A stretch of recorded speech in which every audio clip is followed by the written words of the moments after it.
اور ہوا یہ تھا کہ نبی کریم صلی اللہ علیہ وسلم کے اعلان نبوت کے بعد آپ سب لوگ جانتے ہیں مکہ مکرمہ میں کافروں نے مسلمانوں پر عرصہ حیات تنگ کر دیا تھا اور طرح طرح کی اذیتوں طرح طرح کی تکلیفوں سے مسلمانوں کو سابقہ تھا.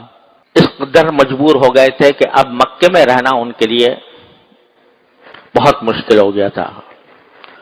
تو رسول کریم صلی اللہ علیہ وسلم نے اپنے صحابہ کرام کو ہجرت کی اجازت دی تھی. بہت سے صحابہ کرام حبشہ ہجرت کر کے چلے گئے. پھر بعد میں جب مدینے کے لوگوں سے رسول کریم صلی اللہ علیہ وسلم کا معاہدہ ہو گیا تو صحابہ کرام مدینہ منورہ کی طرف ہجرت کرنے لگے. بہت بڑی تعداد صحابہ کرام کی مدینہ منورہ ہجرت کر گئی. ایک ایک کر کے بڑے بڑے صحابہ رسول کریم صلی اللہ علیہ وسلم کی اجازت سے ہجرت کر رہے تھے مدینہ منورہ کی طرف. تو اب کفار قریش کو جو آپ کے دشمن تھے یہ خیال ہوا کہ آپ کے صحابہ تو ایک ایک کر کے مکہ مکرمہ چھوڑ کر جا رہے ہیں، مکہ خالی ہو رہا ہے مسلمانوں سے، اور ظاہر یہ ہے کہ اب کچھ عرصے کے بعد رسول اللہ صلی اللہ علیہ وسلم بھی یہاں سے تشریف لے جائیں گے. تو انہوں نے ایک مجلس شورا بنائی، مشورہ کیا آپس میں کہ کیا کیا جائے. ان کی ایک مجلس ہوا کرتی تھی، دار الندوہ کہلاتی تھی. اور وہ آج کل جو حرم شریف کا جو حتیم والا حصہ ہے جہاں حتیم ہے میزابر احمد ہے اس کو دار الندوہ کہتے تھے. وہاں سب کو جمع کیا اور مشورہ یہ کیا کہ محمد رسول اللہ صلی اللہ علیہ وسلم تو شاید اب نکل کے چلے جائیں، اور ان کا حال یہ ہے کہ جہاں بھی جاتے ہیں لوگ ان کے پیچھے پیچھے ہو لیتے ہیں، تو ان کا معاملہ دن بدن آگے بڑھے گا. تو اب بتاؤ کیا کرنا چاہیے. تو کسی نے کہا کہ ان کو گرفتار کر لیں. یہ تجویز آئی کہ گرفتار کر لیں. تو کسی نے اس کے جواب میں کہا کہ اگر گرفتار کرو گے تو سارے جتنے مسلمان ہیں وہ سب ان کے گرد آ کر جمع ہو جائیں گے اور ہمارے لیے مصیبت کھڑی کریں گے. گرفتار کرنے سے معاملہ حل نہیں ہوگا. تو دوسرے نے کہا کہ اچھا ایسا کرو ان کو جلا وطن کر دو، مطلب یہ کہ بس ان کو یہاں سے نکال دو، کسی دوسرے ملک میں بھیج دو، وہاں جا کر رہیں تو ہم ان کے دین سے محفوظ ہو جائیں گے. تو اس کے جواب میں دوسرے نے کہا کہ بھئی یہ تو ہم اس چیز سے جمع ہوئے ہیں کہ ان کو اگر کہیں باہر جائیں گے تو ان کے گرد بہت سے لوگ جمع ہو جائیں گے اور یہ اپنا دین پھیلانے میں ان کو اور مدد ملے گی، تو اس سے تو کچھ فائدہ نہیں.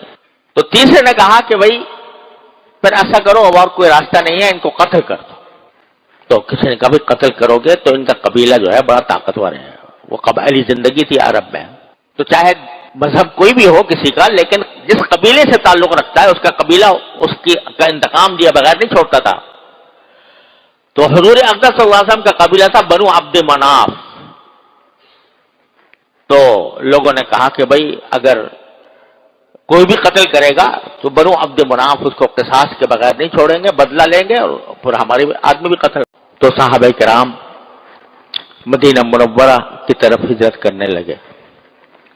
بہت بڑی تعداد صحابہ کرام کی مدینہ منورہ ہجرت کر گئی.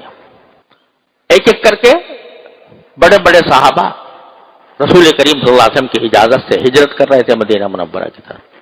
تو اب کفار قریش کو جو آپ کے دشمن تھے یہ خیال ہوا کہ آپ کے صحابہ تو ایک ایک کر کے مکہ مکرمہ چھوڑ کر جا رہے ہیں، مکہ خالی ہو رہا ہے مسلمانوں سے، اور ظاہر یہ ہے کہ اب کچھ عرصے کے بعد رسول اللہ صلی اللہ علیہ وسلم بھی یہاں سے تشریف لے جائیں گے. تو انہوں نے ایک مجلس شورا بنائی، مشورہ کیا آپس میں کہ کیا کیا جائے. ان کی ایک مجلس ہوا کرتی تھی، دار الندوہ کہلاتی تھی. اور وہ آج کل جو حرم شریف کا جو حتیم والا حصہ ہے جہاں حتیم ہے میزاب رحمت ہے، اس کے بالکل سامنے ایک جگہ ان وہ جمع ہوا کرتے تھے، اس کو دارالندوہ کہتے تھے۔ وہاں سب کو جمع کیا اور مشورہ یہ کیا کہ حال یہ ہے کہ جہاں بھی جاتے ہیں لوگ ان کے پیچھے پیچھے ہو لیتے ہیں، تو ان کا معاملہ دن بدن آگے بڑھے گا، تو اب بتاؤ کیا کریں؟ تو کسی نے کہا کہ ان کو گرفتار کر لیں۔ یہ تجویز آئی کہ گرفتار کر لیں، تو کسی نے اس کے جواب میں کہا کہ اگر گرفتار کرو گے تو سارے جتنے مسلمان ہیں وہ سب ان کے گرد آ کر جمع ہو جائیں گے اور ہمارے لیے مصیبت کھڑی کریں گے گرفتار کرنے سے۔ تو دوسرے نے کہا کہ اچھا ایسا کرو، ان کو جلا وطن کر دو، مطلب یہ کہ بس ان کو یہاں سے نکال دو، کسی دوسرے ملک میں بھیج دو، وہاں جا کر رہیں تو ہم ان کے دین سے محفوظ ہو جائیں گے۔ تو اس کے جواب میں دوسرے نے کہا کہ بھئی یہ تو ہم اس لیے تو جمع ہوئے ہیں کہ ان کو اگر کہیں باہر جائیں گے تو ان کے گرد بہت سے لوگ جمع ہو جائیں گے اور یہ اپنا دین پھیلانے میں ان کو اور مدد ملے گی، تو اس سے تو کچھ فائدہ نہیں۔ تو تیسرے نے کہا کہ بھئی پھر ایسا کرو، اب اور کوئی راستہ نہیں ہے، ان کو قتل کر دو۔ آپ لوگ جتنی بھی باتیں کر رہے ہو اس سے کچھ فائدہ نہیں ہوگا، نہ گرفتار کرنے سے فائدہ ہوگا، نہ جلا وطن کرنے سے ہوگا، نہ تنہا قتل کرنے سے ہوگا۔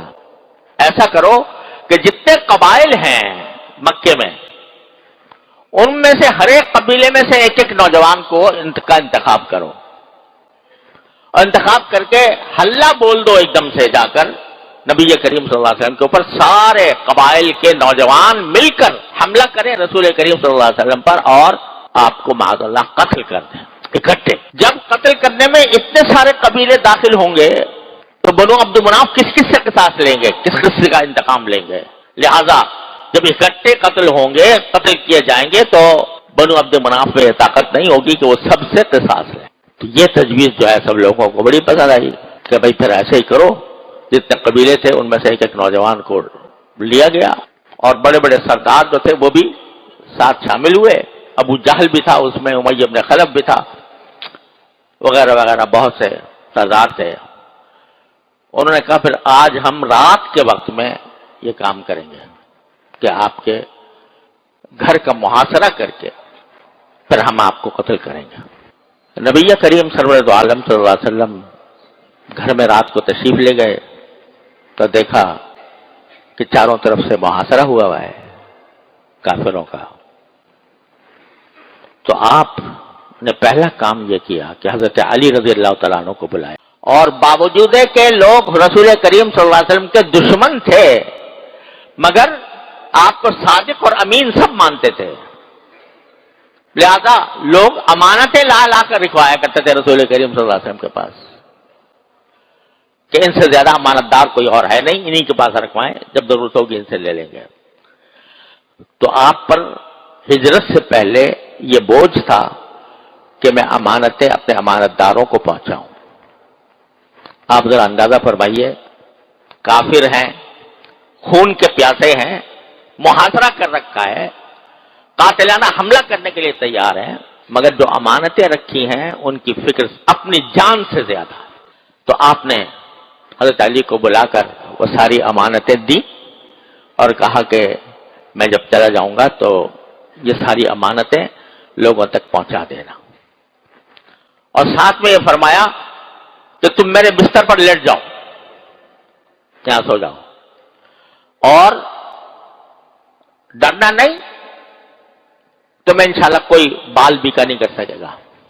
تو حضرت علی رضی اللہ تعالیٰ عنہ اتنے بڑے بہادر شخص، لیکن اس وقت تک حکم یہ نہیں آیا تھا کہ کافروں کے اوپر حملے کرو، جہاد کرو، ان کو قتل کرو، یہ حکم ابھی تک نہیں آیا تھا۔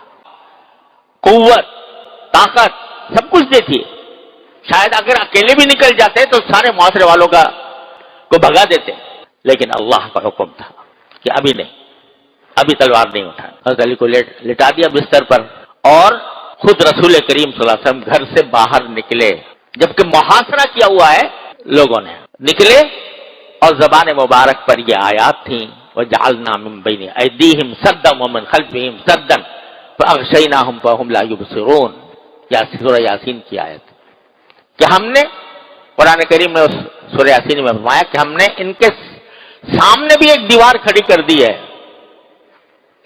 اور ان کے پیچھے بھی ایک دیوار کر دی ہے، ان کی آنکھوں پر پردہ ڈال دیا ہے، وہ ان کو نظر کچھ نہیں آ رہا۔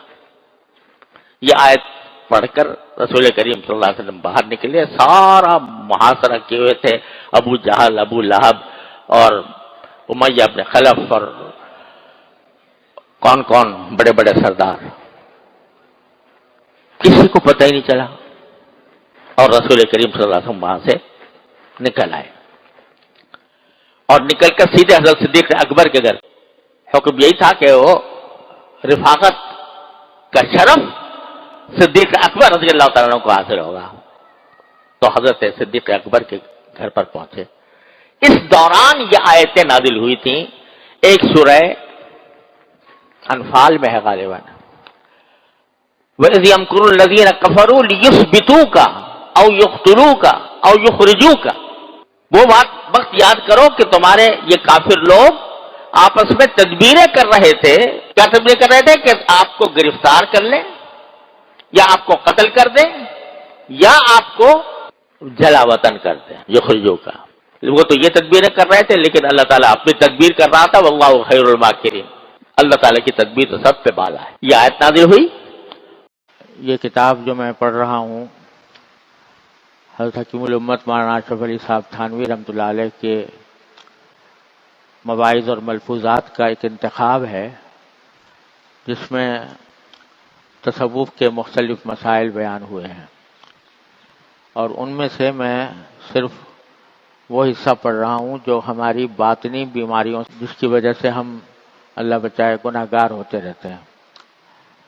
تو پچھلے دنوں زبان کی حفاظت اور زبان سے متعلق جو گناہ ہیں یا جو بیماریاں ہیں ان کا ذکر ہوا تھا۔ اب یہ حضرت والا نے حسد کے بارے میں کچھ بیان فرمایا، وہ پڑھتا ہوں، پھر اللہ تبارک و تعالی اس کی اپنی رضا کے مطابق تشریح کی توفیق عطا فرمائے۔ اللہ تعالیٰ نے ارشاد فرمایا کہ وَمِن شَرِّ حَاسِدٍ إِذَا حَسَد، یعنی تم کہو کہ میں حاسد کے شر سے جب وہ حسد کرے پناہ مانگتا ہوں۔ اور رسول اللہ صلی اللہ علیہ وسلم نے ارشاد فرمایا لا تحاسدوا، آپس میں ایک دوسرے کے اوپر حسد نہ کرو۔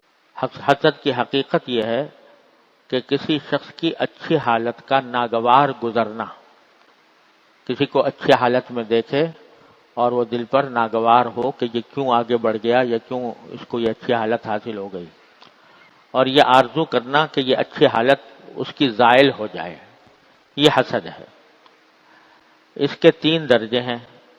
ایک تو کیفیت انسانیہ ہے جس میں انسان معذور ہے، ایک اس کے مقتضا پر عمل ہے، اس میں انسان معذور ہے یعنی گناہ گار ہے، اور ایک اس کے مقتضا کی مخالفت ہے، اس میں انسان ماجور ہے یعنی ثواب پانے والا ہے۔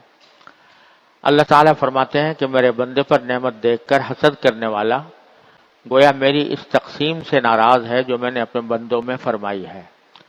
رسول اللہ صلی اللہ علیہ وسلم ارشاد فرماتے ہیں کہ حسد نیکیوں کو اس طرح جلا دیتا ہے، حسد نیکیوں کو اس طرح جلا دیتا ہے جس طرح آگ سوکھی لکڑیوں کو جلا دیتی ہے۔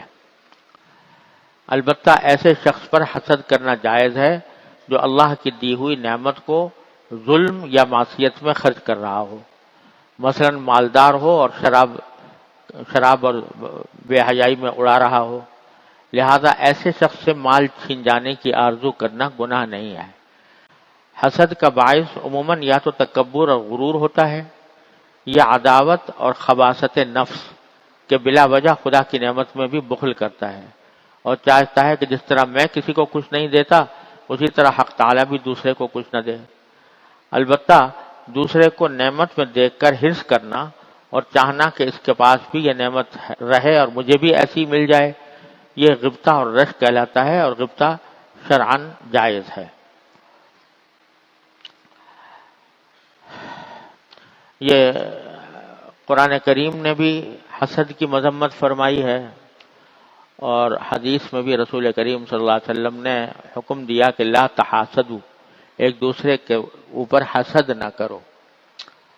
حسد کی حقیقت جیسا کہ حضرت نے بیان فرمائی یہ ہے کہ کسی شخص کو اچھی حالت میں دیکھ کر دل کو کڑھن ہو کہ اس کو یہ اچھی حالت کیوں حاصل ہو گئی۔ کسی کا مال دولت زیادہ ہے، کسی کو زیادہ مالدار دیکھا تو اس کی وجہ سے دل میں رنج پیدا ہوا کہ یہ اتنا مالدار کیوں ہو گیا۔